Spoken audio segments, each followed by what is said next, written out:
which is a group that came out of it was a women's group that came out of the Brisbane Embassy mob from down here at the bottom. And we're young, rhetorical people that really are looking at how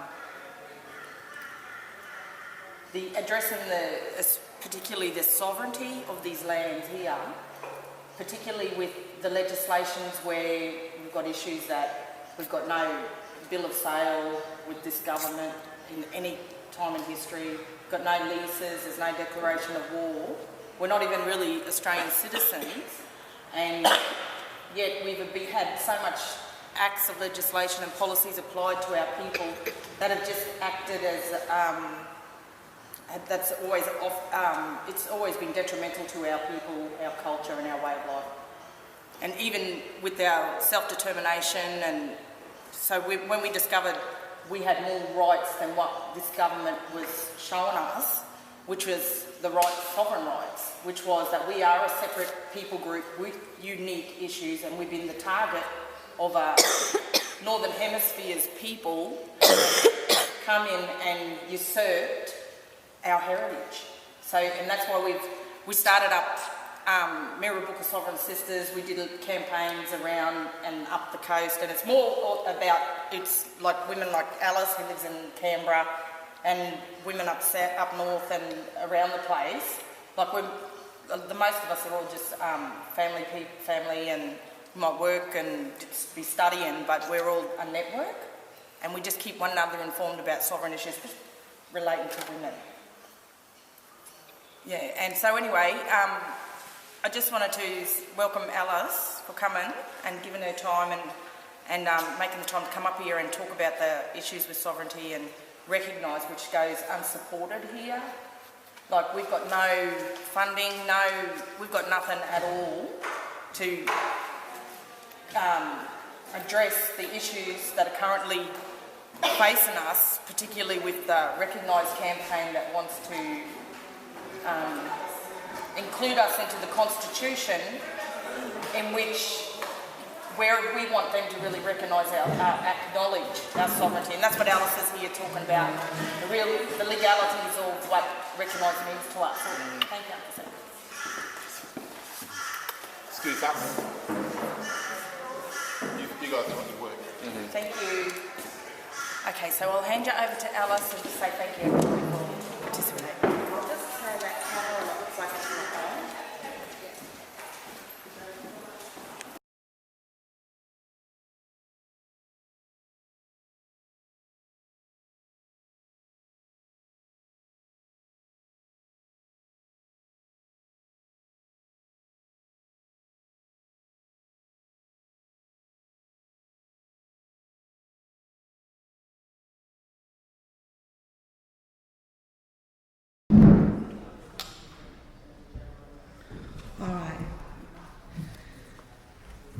My name is Alice Haines, and I've come up from Canberra, as Karen has said, and I just want to thank Karen and Mirrabooka Sovereign Sisters for allowing me into country and to share some of the knowledge that we've been acquiring from Canberra.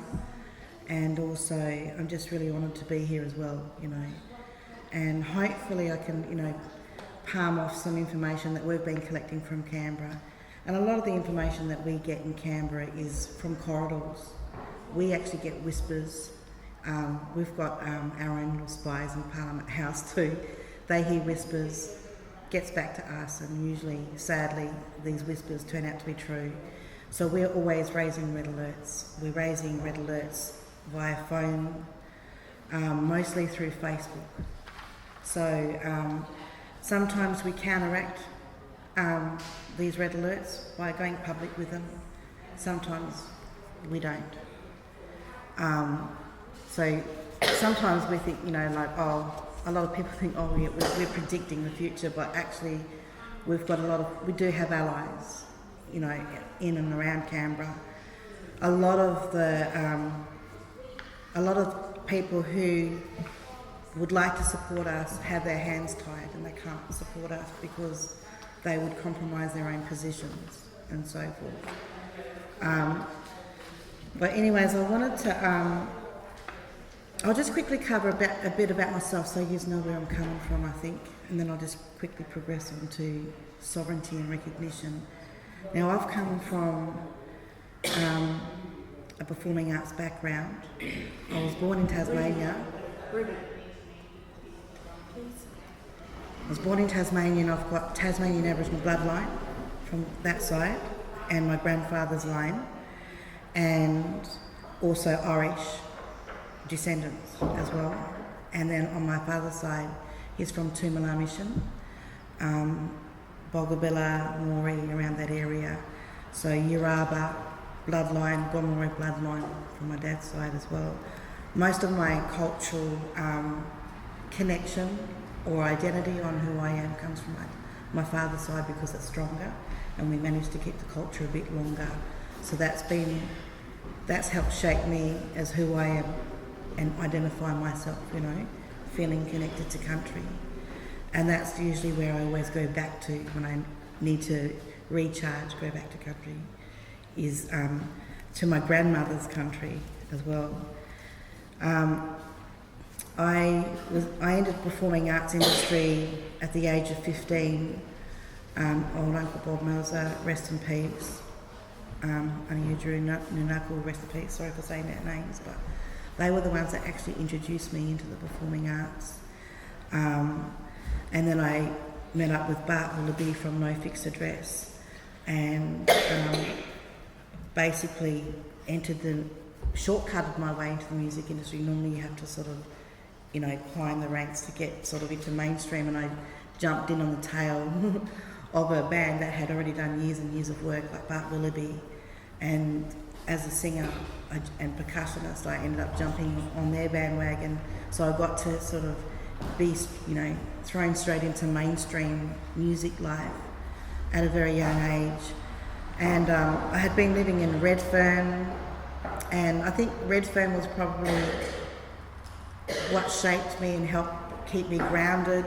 When I first the first time I jumped on stage with Mixed Relations, it was a Rock Against Racism concert, and I think 5,000 people, and I got off stage and I'm like, whoa, we just performed to 5,000 people. Redfern Mob was there, and they're like, don't let your head swell. Don't even go there. And I was like, okay, So I was really grounded from the very early days, like, you've got a role, do it. We all got roles. It doesn't matter if you're on stage or if you're behind the scenes. Everyone is important. So I learnt that lesson very young, and I carried it, And then I also met a lot of, well-known famous people over the years as well, through touring and stuff. But my most memorable, experiences from that whole Mixed Relations chapter and performing in that music industry was going from Aboriginal community to Aboriginal community around Australia and meeting blackfellas, and that was a real eye-opener for me, and just to go, oh my gosh, blackfellas are the same everywhere you go. And so, long story short, because we don't want to go, that's not about me, but I basically got married up through the performing arts industry, been married up for 20 years, had 4 kids, through marriage ended up in Western Australia, lived out in the desert, and because my father-in-law and all his family, they're all tribal mob, so we've spent time out bush with all our tribal family as well, and they're absolutely wonderful people, and they're all Pitangana Anangor mob, and they connect all the way from Kalgoorlie, Kanana, Junjanjara, right across through to the APY lands, Ernabella. So that's also been an enriching part of my life, and also helping me to connect, culture from a broader perspective outside my own family ties, I suppose, and my own blood lineage. So that sort of brings me on to sovereignty. Just quickly, before I go on, I exited the performing arts industry. I had a spiritual calling. I'll just say this straight out. I was actually at the peak of my career. I'd just come back from South America, and I had started up a studio. I put a lot of my royalties, I wrote a show and toured that and so forth, and I used a lot of my royalties and put it into starting a studio. And it was I was the only Aboriginal and the only female producer, and competition was tough, and it was a real men's world. And so I got in there and I got really competitive and quite good at producing, and I really started climbing the ranks of, of a producer, and started producing stuff for ABC and so forth. And then I had a calling one day, and because in the industry it's like information is precious. If you know a secret, don't share it, because that's your angle, that's your advantage against another producer. And so that started to actually corrupt my spirit, that type of behaviour, by having to be competitive in the industry. And I had this calling one day, and I do know it's from God, and it was like, it's time to share, start sharing. And I was like, really? But I really got convicted so powerfully and so strong. And then it was time to leave Perth. That's where I was all set up. And I was on arts boards and task force and writing policies for government. And I was in quite an advantaged position, but it wasn't where I was called to be spiritually. And so I ended up going, okay, it's time to go home. And I went to Kalgoorlie. Norseman is on the way before you go across the Nullarbor to get home. And I get to Kalgoorlie, and blackfellas everywhere.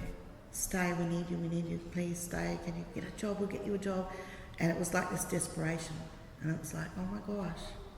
And I'm like, well, I suppose I could stay for a while and whatever. And because it was the kids' grandfather's country. But well, why not? That would be good for the kids. So I ended up staying, and I stayed for 5 years. And that also just turned my life around. 5 years out in the desert. And that was the first time I realised that our Aboriginal youth, or our blackfellas, were in trouble.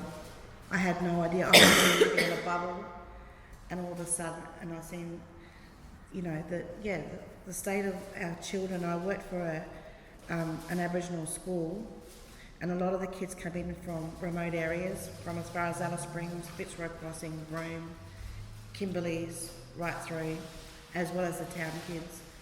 And I've seen so much trauma. I've never seen so much trauma actually in my life. And I ended up writing letters to the Aboriginal Affairs saying, red alert, we've got issues out in this area. What have you got? You got any money? Bring it in, send it. We need help. We need anything out here. These kids aren't coping.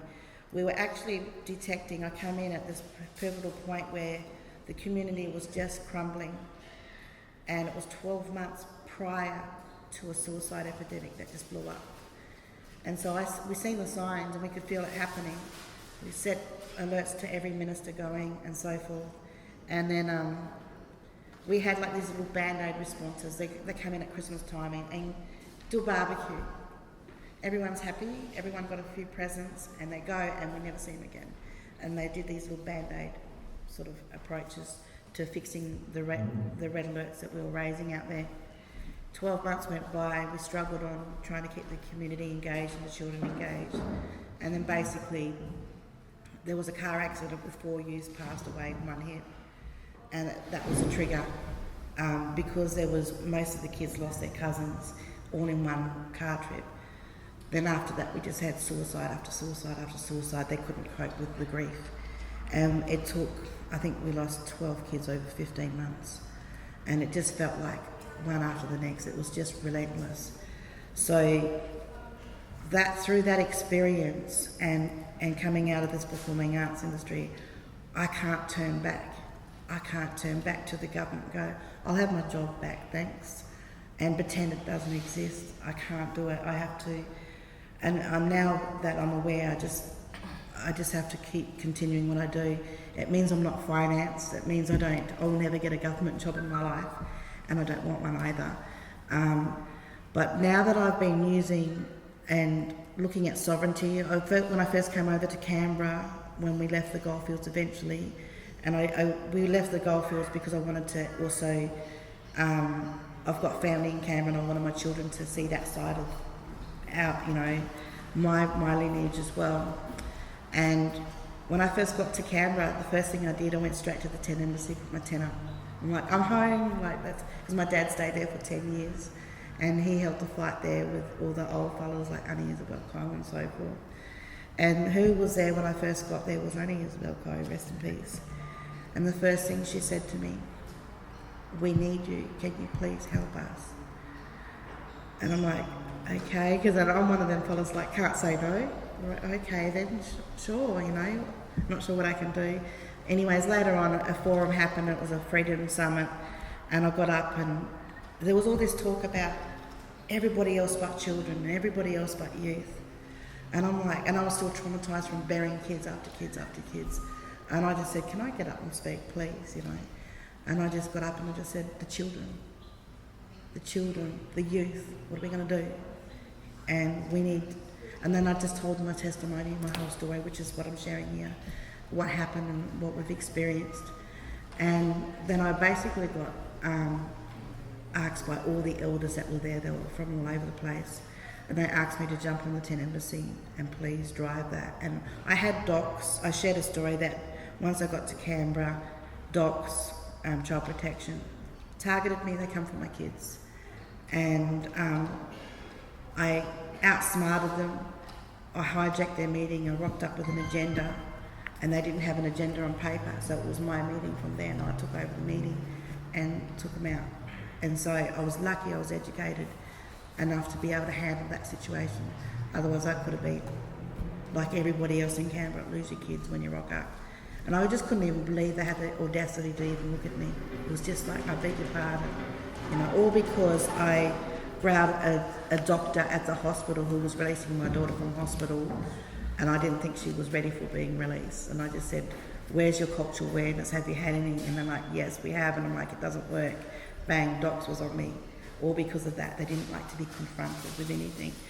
So that's how I sort of ended up hooked up with the Tent Embassy. I was asked by elders, and I don't think I would have volunteered really, because it's been a tough journey, and the sovereignty is not a pleasant journey. The government do not like us raising the sovereignty flag, raising the truth, and it's just, you have to be on guard with this information. So it's been a very tough journey, but I would never change my journey for the world. You know, I was asked by elders, and I'm so glad. And if it wasn't for doing this journey, I wouldn't be here. I wouldn't, and meet the, you know, the lovely people that I've met along the way through sovereignty. So I do hope that we succeed. There's a strong chance that we may not if we don't smarten up and get our heads switched on. Very strong chance. And hopefully I can show that with this, what that looks like on a visual. This is also, this is my evaluation, by the way. I'm not saying that I'm correct and everyone is wrong. It's just an angle that I'm coming in from, and other people have information just as important as mine, maybe even more information than me.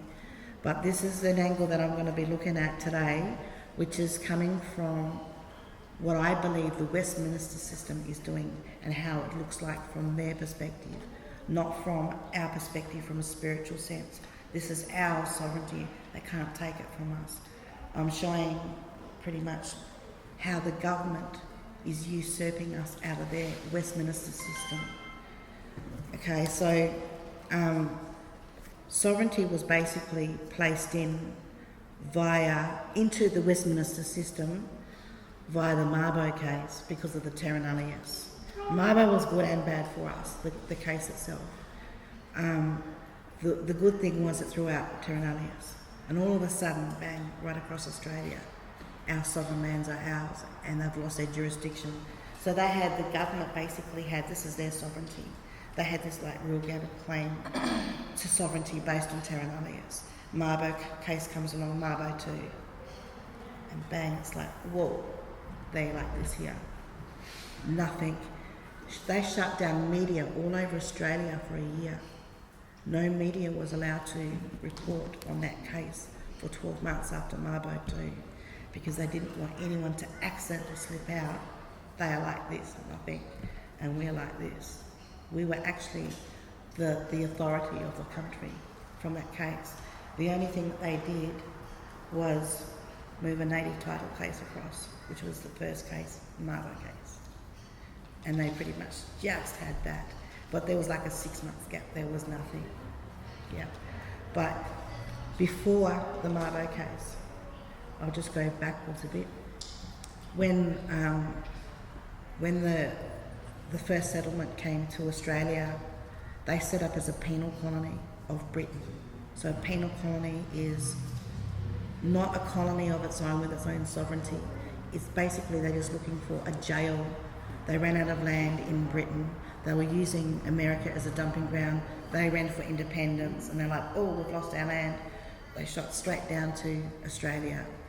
And they had their eyes on Australia for a while. But it was the American independence that made them push through. The French also wanted Australia, but I won't go into the whole French versus Britain, Spanish and Dutch. There's a massive history on that, and that does throw a sovereignty spanner at the government, but that would have to be on another occasion. So anyways, the New South Wales colony was set up first. And then from the New South Wales colony, Tasmania was part of New South Wales. Eventually it separated. Then Queensland, Victoria, Adelaide, Western Australia was the last one. Northern Territory and Canberra ACT were basically granted from New South Wales to get the Commonwealth up. But pretty much all our legislations for our Aboriginal people were state legislations. Yep. On this side here, the most important side is our nations. This is what we look like. I mean, probably a little bit different because I think that's just an interpretation also from an early person who was documenting our 30 days. Some of the boundaries aren't correct, but roughly this is what we look like. Now, on here, each Aboriginal nation or each First Nation is its own sovereign state. That's how we were existing. We were all sovereign states. So Australia was a multi-sovereign state country, all working together and with understanding borders and boundaries and so forth. One mob couldn't speak for another unless there was a cultural protocol, so forth, and I think we all know that. But these were our sovereign states. There would have been about 500 sovereign states in our country, as opposed to when British mob come here, they've got their sovereign states there, even though they weren't legit. They were only set up on the pretense of terra nullius. So I'm just going to be referring to this because when you take this away, you'll be able to follow as well. So that's what a sovereign state is where you've got a landmass, and I think that's the best way to align it with, as our nations. They governed themselves, they had their own laws, they had their own dances, they looked after themselves, all within that land boundary, making them that sovereign state. So then we've got Commonwealth, 1901. They used the land from ACT, Canberra, that was granted from New South Wales, to actually make the Commonwealth occur. So it's like another sovereign state, as opposed to all these small sovereign states. What we're up against at the moment is this Commonwealth sovereign state hijacking the states and territories' jurisdictions, wanting to hijack our nations out. We're also one sovereign state, Aboriginal. Not everybody goes with Aboriginal, by the way. Like OSTF, they go, we're ditching the word Aboriginal, we're sovereigns. And then you've got other mob like, what's his name, Mirrabooka, who has gone, no, we're just going to take our nation. We're ditching any name given to us by any British person, and we're going independent through this way. So there are different ways that sovereignty exists as a state, but I'm just covering Aboriginal sovereignty at the moment because that is what the government, Tony Abbott, would sweat blood for to get rid of. So, and that's also the Aboriginal Embassy in Canberra, and what that is, this is the sovereign state. What's missing on here is the Torres Strait Islands, who have another flag, a separate sovereign state. So when you hear the government try and say Indigenous, all of a sudden they're trying to merge the sovereign states and assimilate again. In a way, this is an assimilation out of the tribes, which is sort of why we need a treaty if we was to go down this path, because one mob, as we know, can only speak for another. And what's happened is we only come under this, and we don't have protocols and cultural, things in place. Then we have people like Warren Mundine being able to speak for another mob and using that flag and making decisions out in the desert. So this is a red alert on how this should work. We actually need cultural protocols, a treaty in place to protect other nations under here, if we are to follow this way. And I'm not saying do or don't, but that's just my understanding of what should happen. So basically, we've got the Commonwealth, and I went back to Mabo. So from the Mabo, when they got rid of Terra Nullius, they ended up with nothing, because Terra Nullius wiped it clean, and it was a real. They're still recovering from Mabo case, by the way. That's consistently just trying to get out of it. So that is the First Native title. Then we've got the Magnificent Seven, which is who are Noel Pearson, Marshall Langton, Lois O'Donoghue, all them, Mick Dodson, Patrick Dodson. After the Mabo case number two, they consented on behalf of the Aboriginal nation for the land right, for the Native Title Act. Now, because of Terra Nullius being wiped out and our sovereignty gained weight inside their Westminster system, the British law precedent still exactly had to come through then, which was, Governor Phillip's instructions to gain the full and informed consent of the natives. That was the writing back then. And so to get consent, they actually went to the Magnificent Seven to get authorisation to make a law for us. Because also under British law,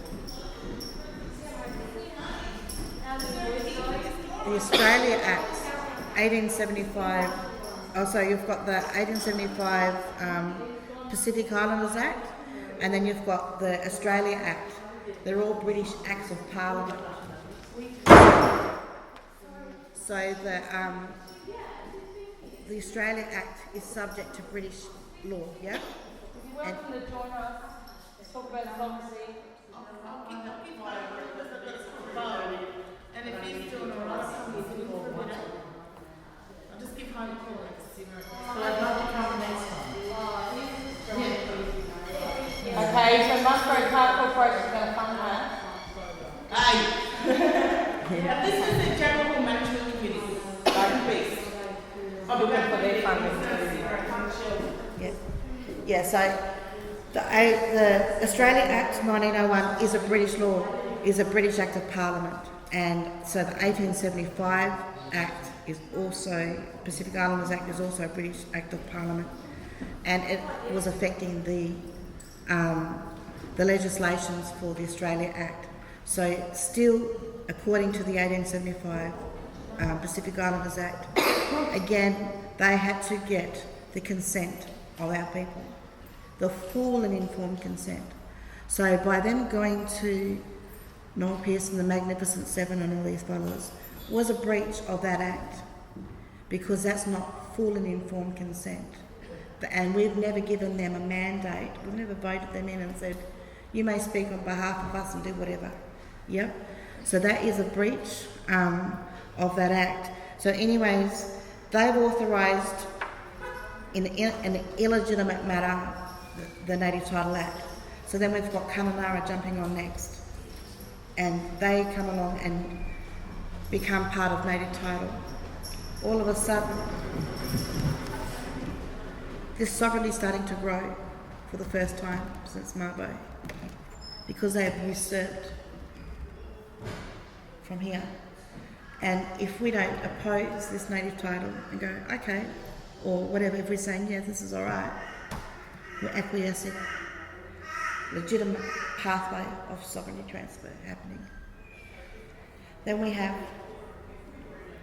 say, the waterways, and the government always getting consent. They go and create a committee, and they've got this mob, and they sit them down. We want to do this to the waterways. We want to protect it, and we're being respectful, and we want you to be part of it. And everyone's like, yes, yes, thank you, cool. Handing over the authority. They just get a bit heavier over here, and we just get a bit less because we've signed them in. They now run our waterways, and we don't. We've handed the control over, and it's now a legislation. And this will go on further. There'll be other consent processes, and they just get getting bigger and bigger and usurping all the time. And over here, we've got more that want to do. Say the Queen rocks up to Australia and goes to Canberra, and all of them will go, welcome, welcome, Queen, come in. And no treaty, don't worry about that, just come in, we'll welcome, welcome. Yeah. And it just stamps them a bit further that they're here. We didn't war with them, we didn't oppose them, there was no resistance. We accepted them in, welcome to country. And this keeps going on around the country, and we'll welcome in, we're not resisting you. And they just welcomed here. What's the problem? They're usurping us. And then we're down to this. All of a sudden, we probably would have went down like here. And all of a sudden, the 40th anniversary comes along at 10 Embassy. And we're like, oh, the 10 Embassy. And I was actually asked by the elders to actually reignite that flame. And that was the pivotal point where I come across from the desert. And I didn't know anything about sovereignty.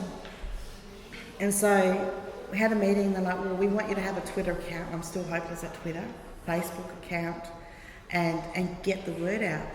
And so I asked permission to get some other family members involved, because we had to be all elder endorsed and so forth.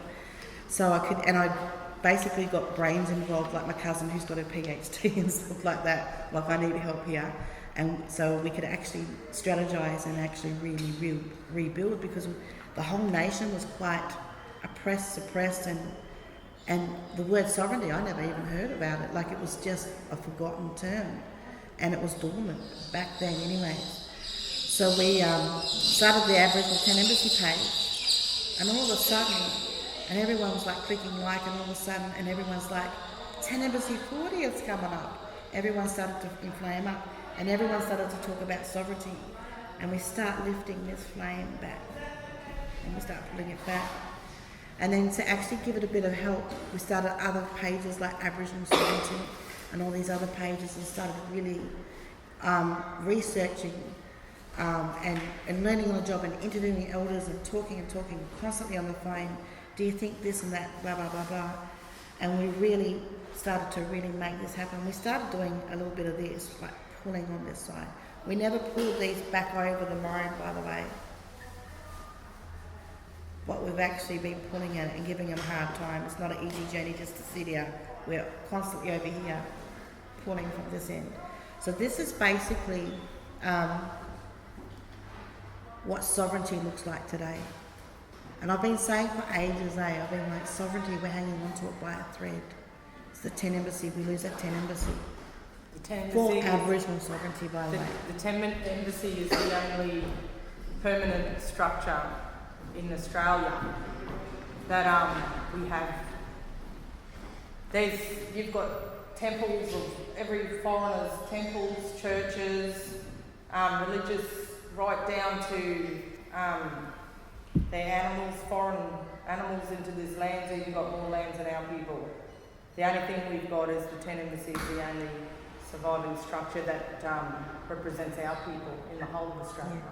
Everything else that is just a building might be a bit of artwork here and there, sectioned out little memorial, but the way things are looking is looking like our heritage is really at threat. Yeah, and also how it works too, you know how we had the states here, and then New South Wales, they gave land over to Canberra, to ACT. It's only a small patch, you know, 5 minutes and you're out of ACT and you're in New South Wales, any direction you go, it's really tiny. That piece of land has given them the jurisdiction for that nation, for that state, sovereignty state. The 10 Embassy is a square patch of land. That is what holds Aboriginal sovereignty up. The same way Canberra holds up the Commonwealth, the 10 Embassy holds this up. Yeah?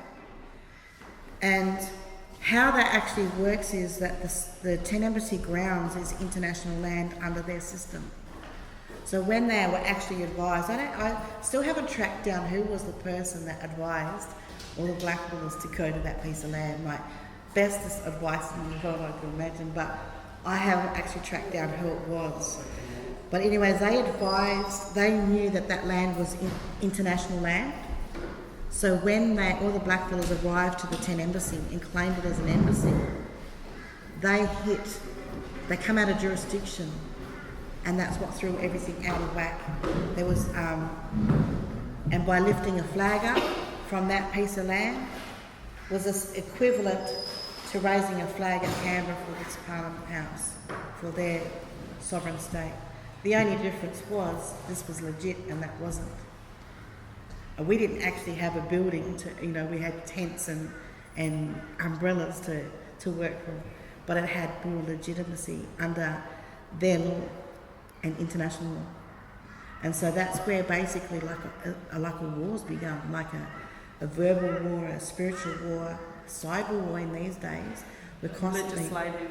Yeah, and it hasn't stopped because we've got the legitimate sovereignty under their law.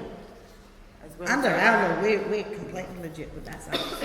But under their law, we've got so much weight. We've hijacked them out the door. So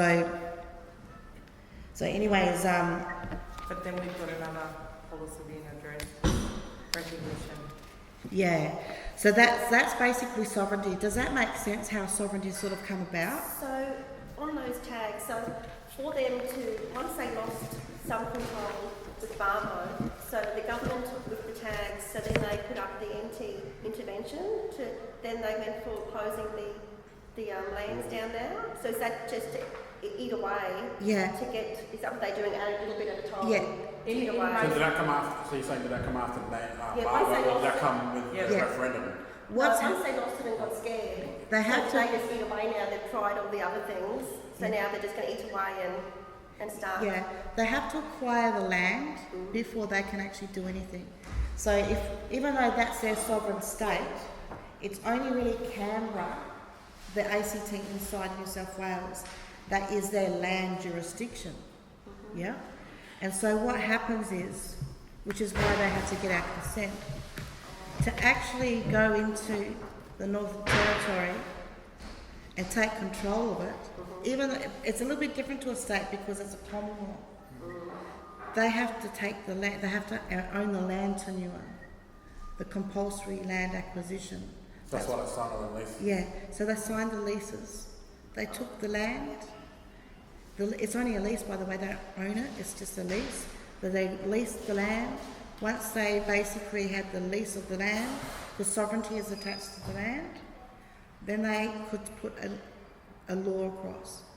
But what throws them out is still this, because they don't have the power to make laws for us. So they had to get consent. There would have been a consent process, and it would have been a few sellout people that do that. The Marshall Langtons and all that. I shouldn't keep running her down, but that's what they do. They give consent. But you got Warren Mundine now. Affecting other people. Yeah, and Yeah. Noel Pearson now that's from a community in Northern. So he's getting the confidence of the people in the community, then basically selling it under them. Yeah, and see what they've been doing. We've endured, it's that much corruption But in their legislation, they have components where they are legally obliged to recognise or acknowledge the sovereignty of the First People. That's right through all those things. There's tags, and it's all, and that's what. So they're legally obliged, but they haven't, like, because we're still coming up in the ranks, and a lot of our academics have sort of gone off to just turn into I don't know what, but they don't.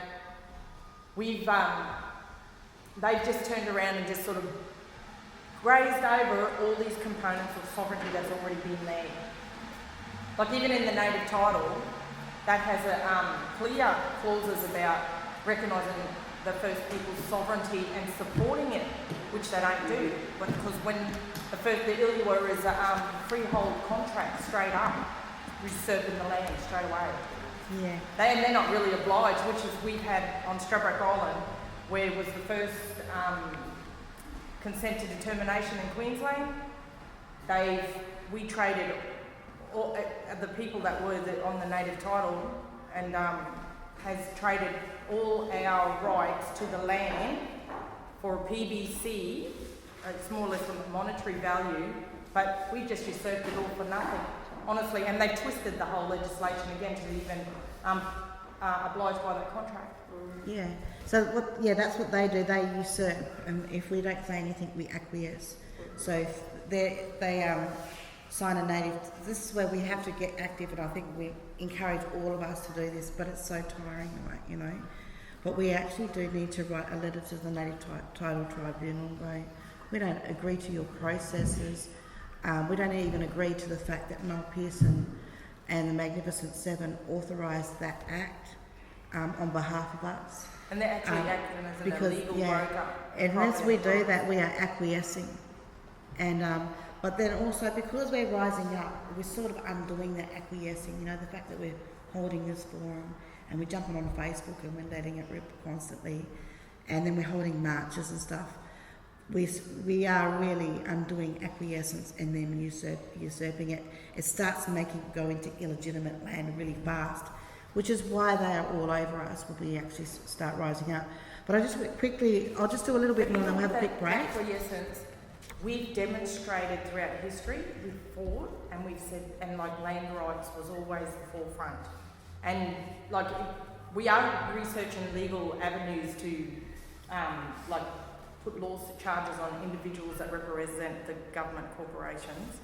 But the acquisition, like in a court of law, you could override that. Like even all of those things that we've usurped, we could easily override it if the nations came back together. Yeah. Honestly. So just quickly, like we've got, you know how you hear about land rights acts and so forth. I just wanted to quickly show that the land rights acts are actually state legislation. And native title is that legislation coming over the top of state legislations. They clash. But this one bulldozes this one out of the way. Because this is the hijacker. These guys want these gone, they want these gone, and that gone, and they just want to be that. So these are the dangerous people here. At the moment, they're all being dangerous in the past, but these are the guys we need to watch out for. And native title, that legislation will basically transfer that sovereignty like this here and take it, like I showed. It actually transfers that sovereignty across. And so how that impacts on the state legislations, it just bulldozes it out of the way. It just says move, there's a clash. And so now we've got land councils like the Northern Territory Land Council and so forth starting to go, oh, hang on a minute, our Land Rights Act's not working anymore because native title has moved it out of the way. And what makes it even more worse is the Mining Act holds authority over the native title. So basically at the end of the day, the mining companies are running the country. These are the guys who hold the weight under legislation.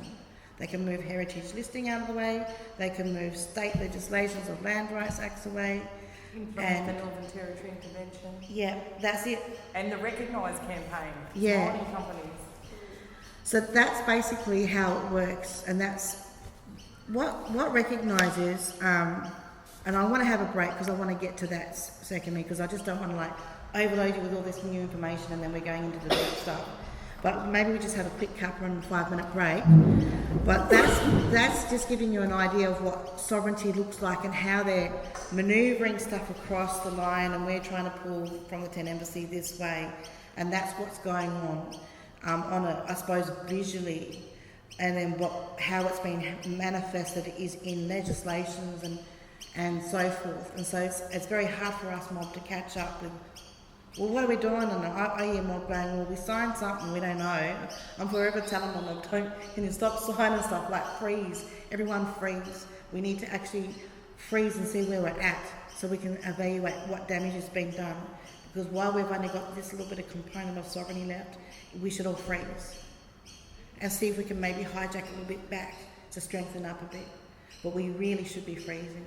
But recognition is basically like the signed, sealed, delivered blood stamp that sits on top and goes, it's over, you guys. You don't even recognise there's a First Nations, and that's even being demonstrated now with the multicultural portfolio that Abbott has. Yeah, and recognise, just quickly before our break, is being used under British law in the past for black slavery. When they actually bring a slave into the master's control, they bring him into recognisance. When a criminal owes the king a debt in the medieval times, he would go into recognisance, and then he would owe them constantly, and all his land, assets and properties would be seized. That is recognisance. So we'll have a break. I'm going to provide you the evidence of what I'm saying, which is on the second bit, and then that's pretty much it from me.